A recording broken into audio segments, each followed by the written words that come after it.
Sicilia 24 Focus, il tema è legato al grande caldo e alle ripercussioni, ne parlavamo prima sul fronte del lavoro, sul fronte naturalmente della salute delle persone, sul fronte delle persone invece che non hanno grandi mezzi a disposizione.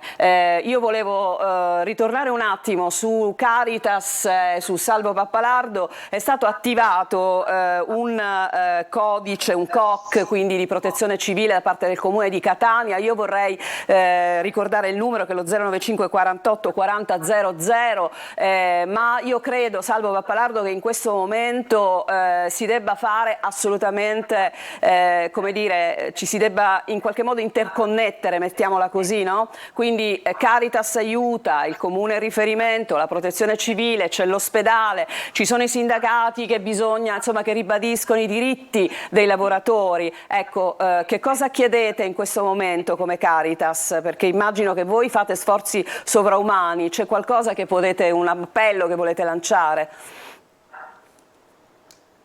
Sicuramente la testimonianza che stiamo vivendo è preziosa, cioè la collaborazione con la protezione civile del comune, chiaramente anche in ambito sanitario. Devo dire che il nostro appello è sempre rivolto alla comunità, per chi desidera dedicare un po' del tempo a vivere l'esperienza del volontariato, un invito ad avvicinarsi anche alle persone che magari scelgono liberamente di vivere in strada perché magari la loro aspettativa, la loro attesa è quella di avere una casa piuttosto che condividere un posto dove essere accolti magari in accoglienza, in condivisione con altri. Quindi avvicinarsi alle persone, a volte l'ascolto è la cosa più importante, offrire chiaramente qualcosa di fresco in modo da poter riempire non solo i nostri cuori ma dare speranza di vicinanza a un altro fratello, a un'altra sorella che ha bisogno di noi. Per il resto, pur se i tempi sono molto avversi,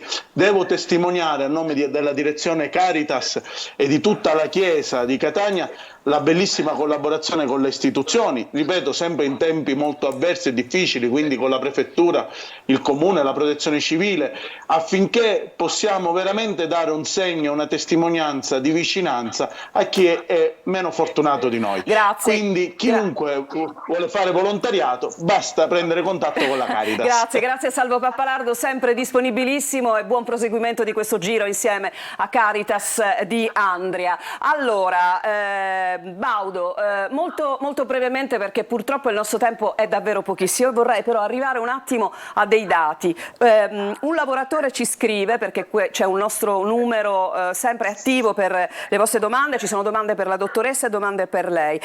La mia azienda mi fa lavorare con 50 gradi all'interno di una struttura chiusa. Ho diciamo la possibilità di alzarmi e andare via perché non pare ci sia un'aria condizionata non funzionante. Ecco, possiamo entrare ma molto brevemente nel merito? Assolutamente sì.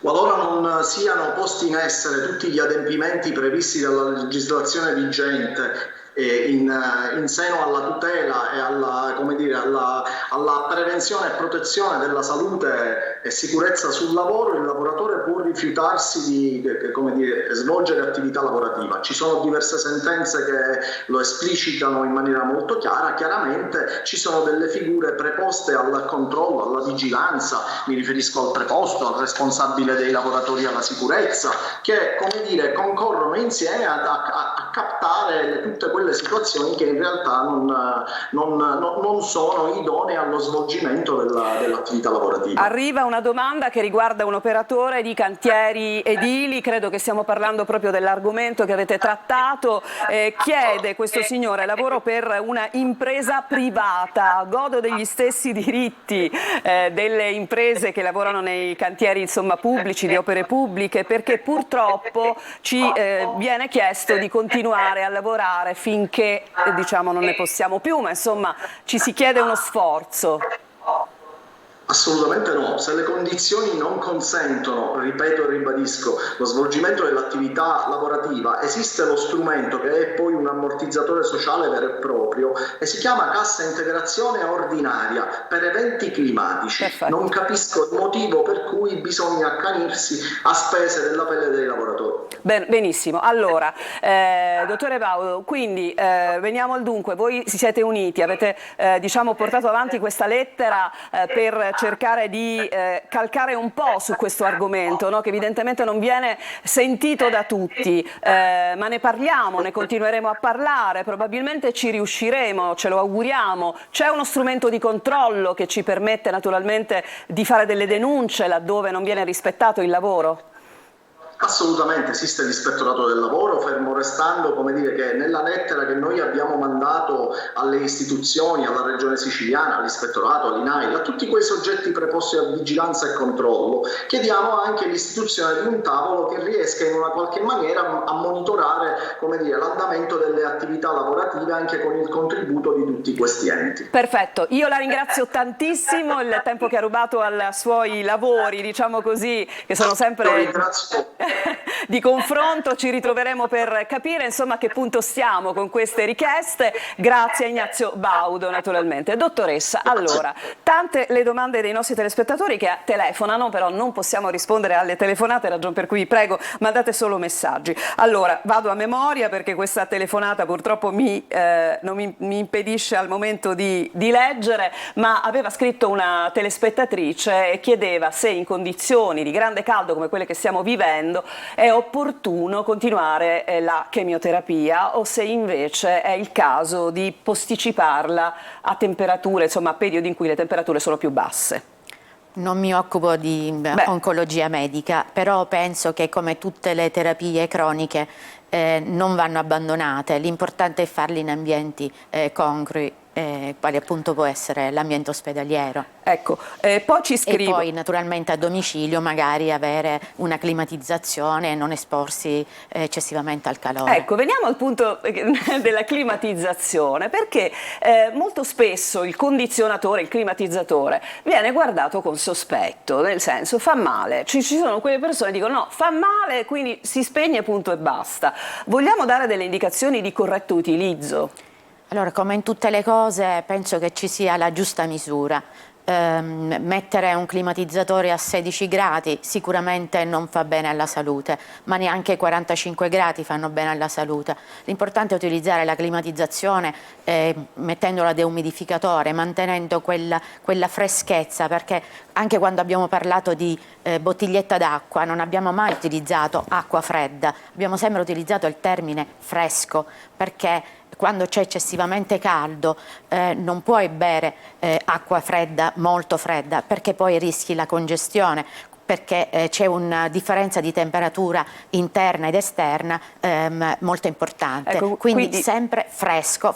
Quindi questa è un'altra indicazione molto utile. Noi pensiamo e non va usato per esempio il ventilatore, perché cosa fa il ventilatore? Sudi, ma ricircola quell'aria calda e quindi già ti butta addosso aria calda, maggiore sudorazione, maggiore disidratazione e quindi il circolo vizioso si chiude. Allora, c'è un signore che ci chiede, ho superato gli 80, sono molto legato all'apparecchietto per la pressione, è un indicatore del momento in cui devo rivolgermi a un medico, cioè quando il campanello d'allarme dell'apparecchietto della pressione deve portare all'ospedale o a chiamare assistenza? Allora, sicuramente importante è i valori base con cui viaggia il signore ottantenne, cioè se io già di mio con 120 vado bene, naturalmente se ho 90 di pressione è un sinonimo di calo pressorio e quindi in quel caso magari reidratarsi, perché allora di norma gli anziani bevono poco e quindi andiamo questa campagna deve servire anche a incentivare,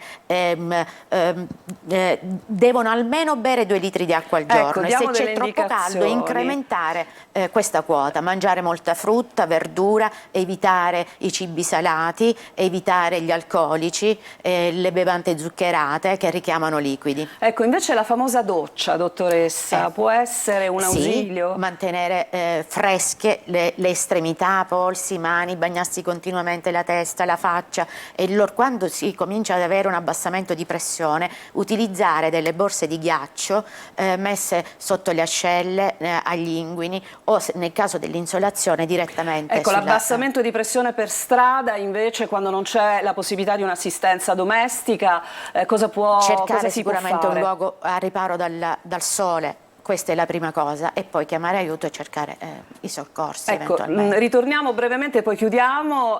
Ricordiamo che negli ospedali è attivo il codice calore. La valutazione viene fatta al triage, immagino. Sì, viene fatta al triage, ma allora il codice calore in realtà è un codice per i più fragili, che normalmente attenzioniamo. Che non sono solo gli anziani, che non sono solo gli anziani, assolutamente, perché il nostro corpo è fatto molto di acqua, quindi quando perdiamo acqua non va bene, si altera quel famoso equilibrio. E questa è una corsia preferenziale, dottoressa? Cioè noi arriviamo subito ad essere assistiti? Allora, quando si arriva privi di coscienza, dipende dalla sintomatologia naturalmente, perché comunque valgono i codici.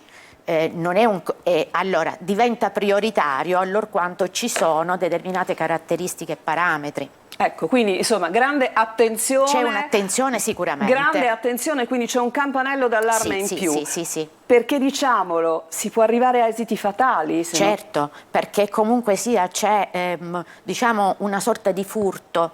Perché si abbassa la pressione? Perché defluisce più sangue dove è richiesto invece, privando quegli organi, perché la cefalea cosa è dovuta? È dovuta infatti ad una vasodilatazione e quindi ad un maggiore afflusso di sangue. Si aumenta la frequenza cardiaca, quindi il cuore batte più velocemente per far fronte al fabbisogno degli organi, ma alcuni organi sono nobili e quindi se c'è un ipoafflusso. Allora, devo dire che da tutte le domande che arrivano dovremmo fare altre 2 puntate, dottoressa, veramente siamo bersagliati. Mi scrivono anche le medicine che prendono, poi gliele faccio vedere. Allora, noi dobbiamo chiudere questo appuntamento, grande attenzione, mi raccomando, sono giornate terribili, l'abbiamo sentito nei nostri telegiornali, potrebbero aumentare le temperature, già Catania, Palermo e Messina sono bollino rosso oggi, ma la situazione potrebbe davvero peggiorare. Quando non dobbiamo uscire per forza, stiamo in casa, al riparo, almeno nelle ore in situazioni naturalmente ombreggiate, e idratiamoci sempre. Grazie dottoressa. Grazie a lei. E buon lavoro naturalmente a tutta la sua equipe e al suo splendido ospedale, e a voi ascoltatori e telespettatori. Grazie per averci seguito, il nostro appuntamento si rinnoverà domani, come sempre dopo il TG.